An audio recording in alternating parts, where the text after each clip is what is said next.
जय हिंद दोस्तों, हमारा YouTube चैनल MSc सेंटर में आपका स्वागत है। आज हम लेकर आए हैं क्लास 8 का साइंस का भारती भवन से किशोरावस्था चैप्टर से हम ऑफलाइन में टेस्ट लिए थे, उसी को आज मैंने सभी क्वेश्चन को हम बताने वाले हैं, टेस्ट वाले सभी क्वेश्चन को। तो सबसे पहले इसमें है, इनमें पौरुष हार्मोन कौन है? तो दोस्तों, पौरुष हार्मोन होता है टेस्टोस्टेरोन जो वृषण से निकलता है। तो पौरुष हार्मोन टेस्टोस्टेरोन होता है जो वृषण से निकलता है। दूसरा क्वेश्चन है कि स्त्रियों में होने वाला मासिक चक्र की समान अवधि क्या है? तो जो स्त्रियों में जो मासिक चक्र, उसका शॉर्ट में बोलते हैं MC, वो जो है 28 दिनों के चक्र होती है। 28 दिनों पर, प्रत्येक 28 दिनों पर स्त्रियों में चक्र आती है। तीसरा है, स्त्रियों में मासिक चक्र लगभग किस उम्र में रुक जाता है? माने जो MC जो है किस उम्र में स्त्रियों में रुक जाता है? तो वो है 50 साल, 45 से 50 साल लगभग में रुक जाता है। एक दो अपवाद है जिसमें नहीं भी रुकता है, किसी में कम में भी रुक जाता है, तो उसे हमें इलाज भी करवाना चाहिए जिसे कम या ज्यादा होता है। तो अगला है, एड्स का फुल फॉर्म क्या है? एड्स का फुल फॉर्म क्या है? तो एड्स का फुल फॉर्म होता है acquired immuno deficiency syndrome. Acquired immuno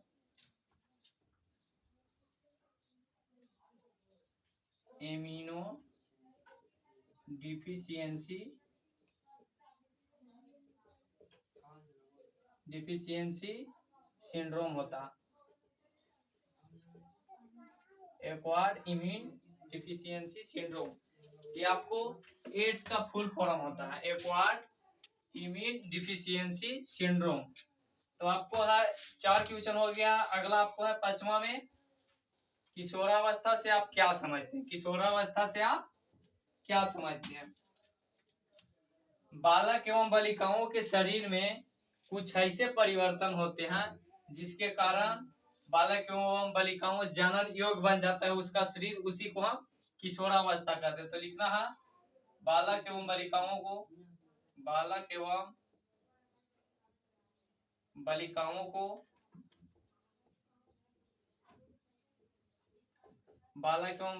को शरीर में कुछ ऐसे परिवर्तन होते हैं, शरीर में कुछ ऐसे परिवर्तन होते हैं होता है जिसके कारण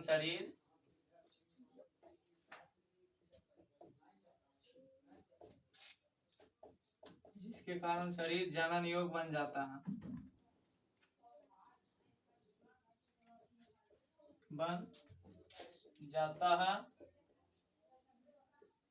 उसे किशोरावस्था कहते हैं।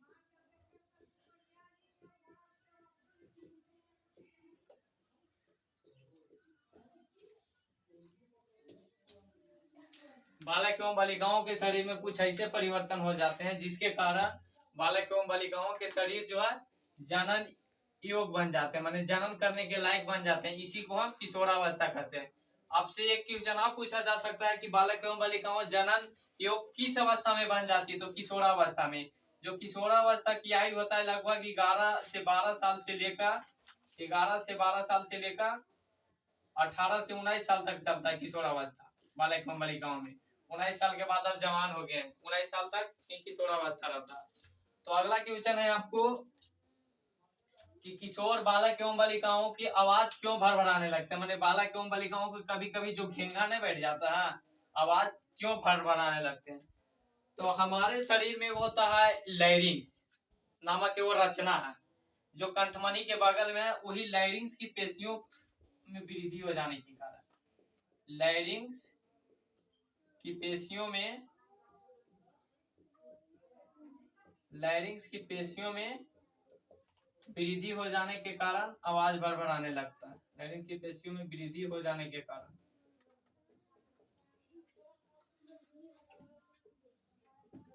हमारे शरीर में वो पेशियां है, वो पेशियां के नाम है लैरिंग्स। वो पेशियां अगर जब बढ़ जाता है तो वही कारण जो है हमारे जो आवाज है वो भड़भड़ाने लगता है, माने आवाज फटने लगता है।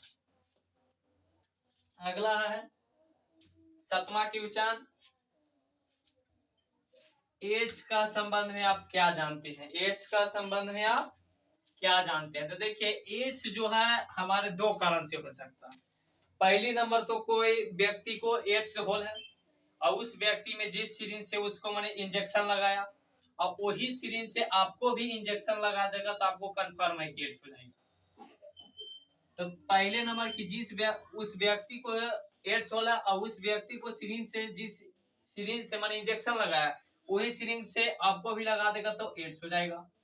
दूसरा में है इसको कि जिस व्यक्ति को माने एड्स से संक्रमित रोग है, माने जिस व्यक्ति एड्स से संक्रमित है और उस व्यक्ति के साथ आप यौन संबंध बना दें, यौन संबंध बनाए तो आपको भी एड्स हो सकता है।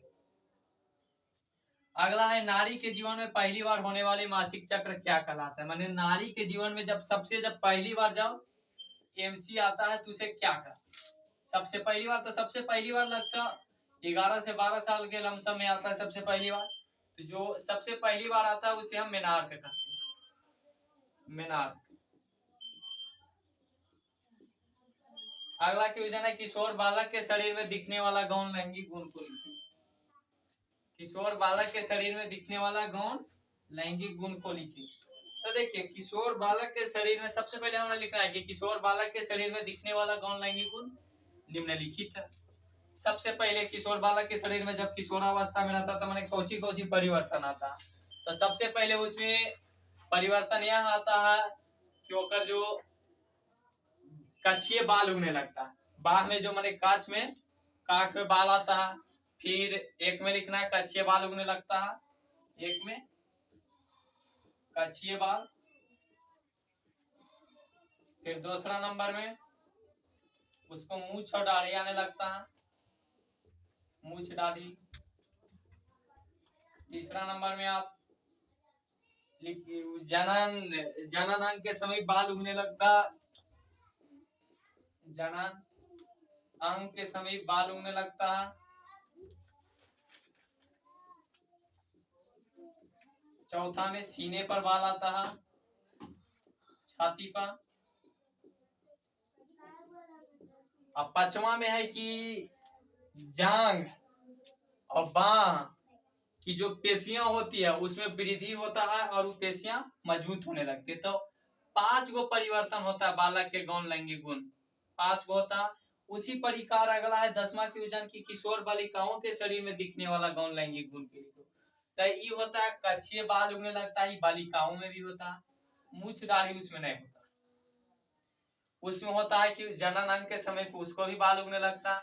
उसको है स्तंभों का विकास होना,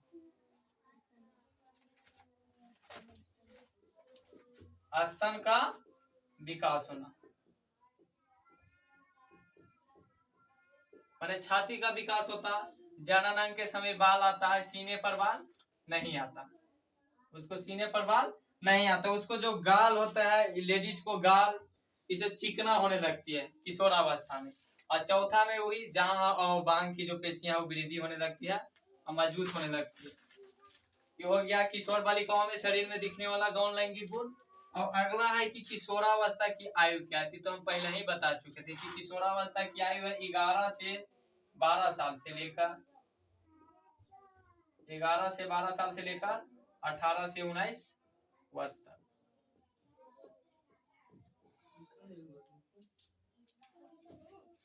जब बच्चा जन्मता है तो उसको नवजात शिशु कहते हैं, नवजात शिशु कहते हैं।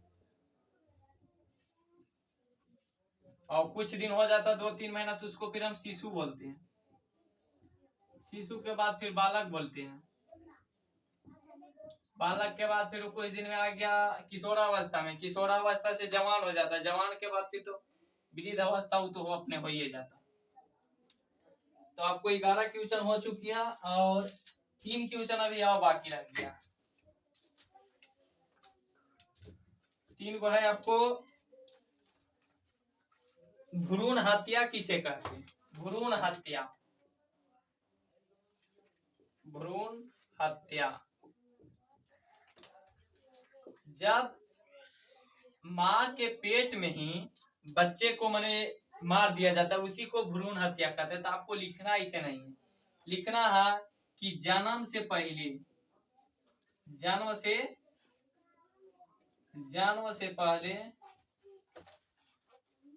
से पहले भ्रूण को नष्ट कर देना।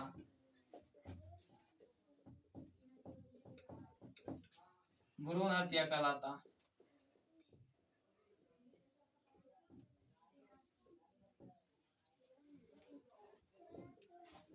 माने उसको जन्मने से पहले, माने पेटे में बच्चा को जो नष्ट नहीं किया जाता है, उसी को हम भ्रूण हत्या कहते हैं।